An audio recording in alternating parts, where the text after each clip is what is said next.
Hey, wonderful patrons. Thanks for tuning in to this short little interview with Greg Phillips. Greg, thanks so much for doing this exclusive interview. Hey, Um, happy to be here. and we talked a little bit. You have mentioned that you've been in the juggling community so long that you've had the chance to see some jugglers grow up and do some cool stuff. So I was wondering if you could tell us some of those people, who they were, and what you've seen. Yeah, absolutely. So I started juggling in 1999. The first festivals I went to were in early 2000, so that's now 17 years ago. And that's not really all that long from the perspective of somebody who's 52, but like it's a long time in the life of a young juggler. So the second festival I ever went to was the RIT Fest in 2000. And when I was there, I met a couple of really cool people who are still good friends to this day. One of them is Jeff Peden, who was one of the guys who was helping organize it. And you might recognize the Peden name because his son Wes Peden has become, a little bit well known in the juggling community, I think I've heard of him. being, yeah, kind of, at the top of the top 40 jugglers of the year for many, many years in a row until this year when he got knocked out. So, hey, Wes, well done, buddy. Um, Yeah, so when I first met Wes, he was this kind of pudgy 10-year-old kid who was already juggling better than me, but that wasn't hard because I'd only been juggling for a few months. But he was running five balls and doing silly stuff. And so on the RIT Fest, they did a show that was mainly aimed for kids, and it was on the Sunday morning of the fest. So main shows on the Saturday night, do this little show on the Sunday morning. It's mainly aimed at kids. And Wes's dad, Jeff, who is a fantastic juggler in his own right and a wonderful person. So Jeff's performing in the show, and so he does this bit. It was a rollabola act where he did a rollabola and stacked glasses, and then a second layer on the rollabola, and got up and juggled on top of that. And it was super cool, and I'd never seen anything like it before because it's brand new to the juggling community. And then Wes came out and kind of did, five balls and goofed around, and I thought, wow, that's like for a 10-year-old kid, that's pretty amazing. And then I just kept going back to the RIT Fest for, year after year and watching Wes grow up. When he was 10 years old, he was actually shorter than me, which was cool because I'm like 5'2". So, most 10-year-olds are actually taller than me. No, I'm 5'4". But anyway, yeah. So Wes was actually shorter than me, but he was already better than me. And so I kept going back to the RIT Fest year after year because it's a super awesome festival, and got to know Jeff and Wes and the rest of their family really well and watched Wes grow up. And I remember really vividly, I think it was in about 2006 or something. Jay Gilligan has been to the RIT Fest several times. And there was one year that Jay was there who was performing, and it became totally clear that Wes had this absolute juggling crush on Jay Gilligan. He loved Jay Gilligan. So I'm talking to Jeff afterwards and say, yeah, Wes, what does he want to do when he grows up? Jeff just looks at me and smiles and says, Wes wants to be Jay Gilligan. That's his goal. The dude wants to be Jay Gilligan. I say, yeah, okay. Well, there's one Jay. Right? The spot is taken. I don't think he's going to get to do that, but he was whatever props Jay was using, Wes wanted to buy, and he wanted to use those. And whatever style Jay was doing, that's what Wes wanted to do. And it was like that for a couple of years. And then Jay gets the gig teaching at the circus school in Stockholm. And Wes, at kind of age 15, I guess, maybe, decides that he really wants to go there. And his parents say, well, yeah, we'll support you in whatever your goals are. And by that time, it was already completely clear that he was an exceptional young juggler, that he just had an insane amount of talent and drive and dedication. He was practicing 4 or 5 hours a day. He was just kind of off the charts in terms of dedication. But he was being homeschooled. And his parents said, you still have 2 years of school left. And they only do auditions every second year for jugglers. And, you can't go over there until you finish your schooling. And so Wes, while simultaneously auditioning for the circus school in Stockholm, finished off his last 2 years of high school in less than a year and did the whole Peden to Sweden fundraising thing, got himself over, did the audition, blew them away, got accepted, first non-European person ever accepted there, first juggler. They only accept one juggler a year typically into the program. And suddenly he's there and he doesn't get to be Jay because Jay is still Jay. And Jay's absolutely my favorite juggler in the world. But Wes goes over there and he gets to study with Jay. And, I And this kicked in is some. like age what, 17? Yeah, he was 16, 17, I guess. Yeah, so he's over there, and he actually gets to study with Jay. And then Patrick rolls along, and then Tony rolls along a little bit later. And they put together the whole plastic boom thing and Water from Mars, and now they're probably the biggest thing to happen to juggling in a long time. They're still Victory Theater, New York City, I think they're playing right now. And I'm looking at that saying, like, that was a 10-year-old kid that I knew. He was like this pudgy 10-year-old kid who a couple of years later came to have this dream. And then he realized the dream. He went off to Sweden, a whole different country. He's studying. He's at circus school. He's putting all the pieces together, and you can just see, this development. And you look at it, and it looks like a straight line trajectory. It looks like, Wes was on rails. This was where he was going. But it absolutely, like looking at 10-year-old Wes, he was a 10-year-old who happened to be good at juggling. And you go to any juggling convention right now, anytime, and you will see a bunch of 10-year-olds who are good at juggling. And some of them are good at juggling and they have a dream.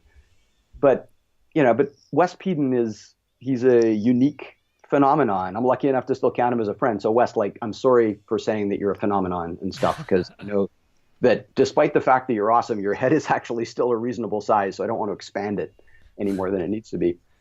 But, but just getting the privileged position of being a spectator, mm-hmm. and getting to watch that happen, and seeing so many kids who come into juggling and then they discover, girls or boys or whatever, and suddenly they don't juggle anymore and they drop out of the scene, you never see them again. But just getting to watch that happen, and realizing how rare it is and realizing how precious it is, that's just been, a tremendous gift for me, which I've really, really loved. That's pretty cool.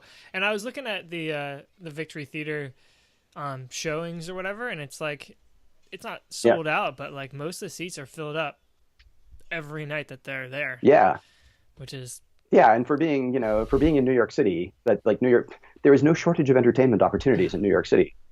So for jugglers to fill the place, that's, or even come close to filling the place, that is just extraordinary. Here, Robert De Niro went to see them. Oh yeah, I didn't know that. That's pretty cool too. Yeah, no, I think one of them posted that on their Facebook feed that Robert De Niro had come to see one of their shows. That's awesome. They were totally blown away with. Yeah, I would have. I'm on the wrong side of the Atlantic right now to go and see them. But if I were on the right side of the Atlantic, I would make the 7-hour trip to New York City. So, are you gonna miss the RIT Fest this year? I am gonna miss the RIT Fest this year. Oh my goodness. Yeah, which is kind of heartbreaking to me, because I've missed. One of my brothers got married in 2004 and did it on RIT weekend, which is like, how inconsiderate can you be? And I was on sabbatical in France in 2010 and missed the RIT Fest then. And I'll miss this one, but those are the only 3 since 2000 that I will have missed. I'm also missing the Waterloo Fest, which is coming up in March, and that will be the first time I've missed that since 2000. Wow. Breaking a streak, it's hard. Yeah. But you're making up for it in England, it sounds like. Oh, yeah, absolutely. I was at the Bath Festival yesterday. I'm still in Bath. I'm at an Airbnb in Bath right now. And Bath was my 10th juggling convention since July. You can't claim that wallpaper as your own?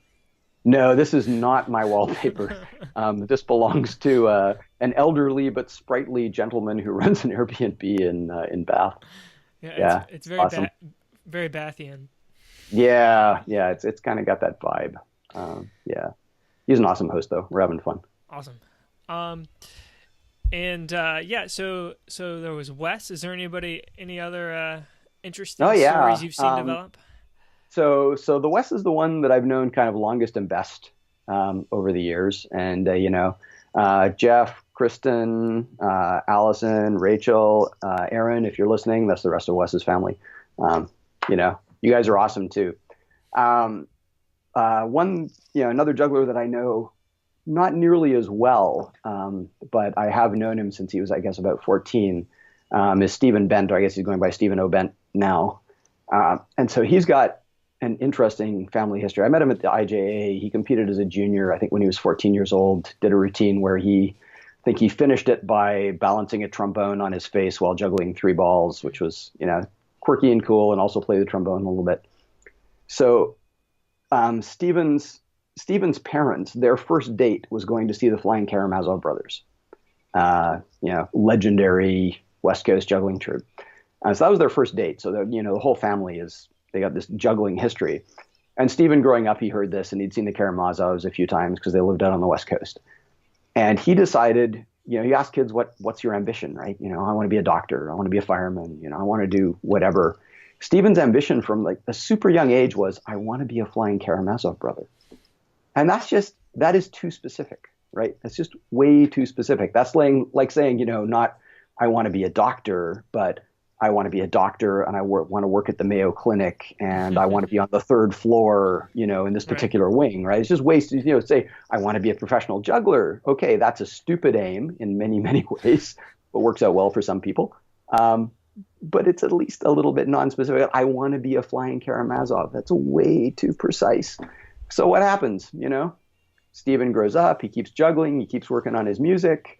Flying Karamazovs are looking for another member. They run an audition. Stephen goes out and auditions. And suddenly Stephen's a Karamazov. Like you cannot come closer to realizing a totally ridiculous dream than what Stephen managed to do, and he's still juggling and he's doing a bunch of other stuff. And he's still, with the Karamazovs whenever they're doing stuff. Mm-hmm. So that was just, don't know him nearly as well, but just seeing that incredibly specific dream actually get realized is something that warms your heart utterly. Stories of determination, perseverance, and yeah. I think they run deep in the juggling community. So yeah, absolutely, yeah. And another juggler who's in the middle of living the dream right now, Morgan Anderson, who probably not very well known at all, because she's not a particularly well-known juggler. She doesn't perform really.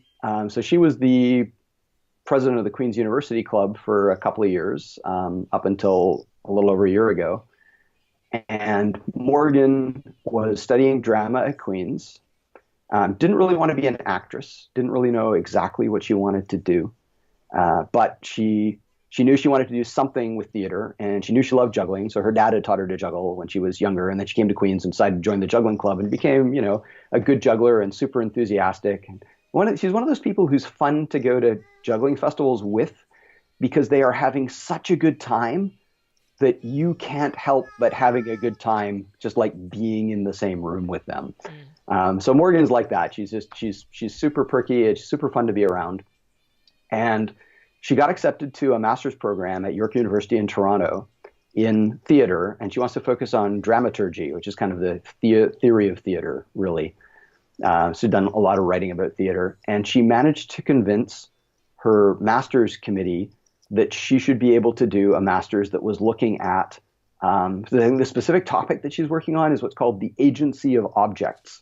So the idea of agency in theater is what gets to act, what gets to move, and what gets acted upon. And so she's working on this, her master's project is on the agency of objects, and she's focusing entirely on juggling. So she's already done a big piece on apples in juggling. So you've got the standard, like the eat the apple trick, which is the cliche trite juggler trick. But then you've got the Gandini's smashed performance, which has a big, apples getting smashed all over the stage and apples getting eaten. It's got this whole huge vibe.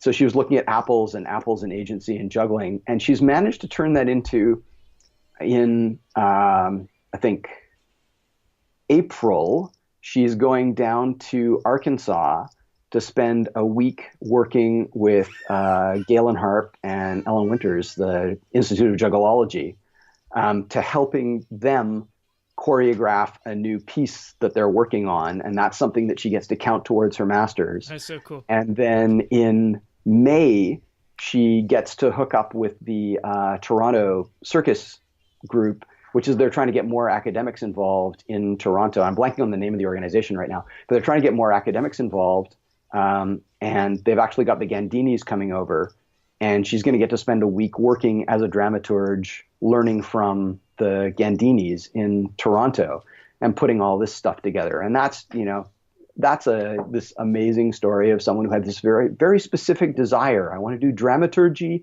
but I want to do dramaturgy of juggling. Mm-hmm. Like, who does juggling as drama? Nobody does juggling as drama, but the Gandinis do juggling as drama. They do fantastic juggling as drama. And Galen and Ellen, Institute of Juggleology, IJA team gold medal winners, multiple year competitors, they do juggling as drama, juggling as serious art. And she gets to go and spend her time doing that, which I just think is a super cool story as well. Yeah. That is awesome. Well, I think that is all we have time for. Thanks. All right. Thanks for sharing those stories. I wish that everyone was a patron so that they could see that. So during our interview, we'll tell people that you told some good stories and they should be patrons.